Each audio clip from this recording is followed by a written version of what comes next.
আবদুল্লাহ ইবন মাসুদ রাজিয়াল্লাহু আনহু থেকে বর্ণিত, এক ব্যক্তি রাসূলুল্লাহ সাল্লাল্লাহু আলাইহি ওয়াসাল্লামকে জিজ্ঞেস করল, হে আল্লাহর রাসূল, আল্লাহর নিকটে কোন গুনাহটি সবচেয়ে বড়? তিনি বললেন, আল্লাহর কোনো সমকক্ষ সাব্যস্ত করা, অথচ তিনি তোমাকে সৃষ্টি করেছেন। লোকটি বলল, তারপর কোনটি? তিনি বললেন, তোমার সন্তানকে হত্যা করা এই ভয় যে সে তোমার সাথে খাবে, অর্থাৎ দারিদ্র্যের ভয়ে সন্তান হত্যা করা। সে বলল, তারপর কোনটি? তিনি বললেন, প্রতিবেশীর স্ত্রীর সাথে তোমার ব্যভিচারে লিপ্ত হওয়া।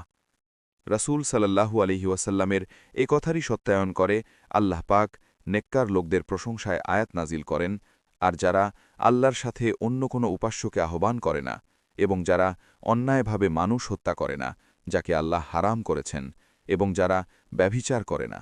ফুরকান ৬৮, বুখারী, মুসলিম। মিশকাত হা ৪৯।